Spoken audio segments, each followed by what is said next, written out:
आपल्याला रस्त्याने चालत असताना जर का पायात काटा घुसला तर आपण काय करतो? आपण तो काटा काढतो आणि फेकून देतो. पण हे बघत नाही की हा परत काटा कोणाला घुसेल याचा विचारही देखील आपण करत नाही. पण आचार्य चाणक्य यांनी याच्यावर कसला उपाय काढलाय एकदा नक्की बघा. एकदा आचार्य चाणक्य बाजारातून जात असताना त्यांच्या पायात काटा घुसला होता. त्यांनी तो काटा काढला आणि बाजूला फेकला. पण ते काही लगेच तिथून निघून गेले नाही. त्यांनी बघितलं त्या काट्याचं झाड कुठं आहे आणि या झाडाला नष्ट करायचं आहे. जेणेकरून हा परत काटा दुसरं कोणाला घुसला नाही पाहिजे. तर बाजूला एक व्यापारी मठ्ठा विकत होता.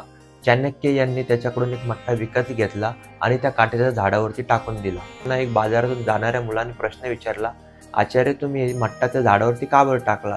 तर यावर आचार्य चाणक्य यांनी एक खास उत्तर दिलं. ते म्हणाले, "मी यावर मठ्ठा यासाठी टाकला, या मठ्ठाला पिण्यासाठी इथे मुंग्या गोळा होतील आणि या मुंग्या या काट्याच्या झाडाला नष्ट करतील.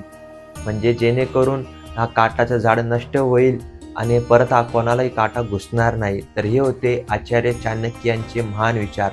आपल्या जीवनातही असे काट्यासारखे बरेचसे प्रॉब्लेम येत असते, तर त्यांना जडापासून उखडून टाकायची, हे अशा आचार्य चाणक्य यांच्याकडून आपल्याला शिकवण मिळते. जय श्रीराम.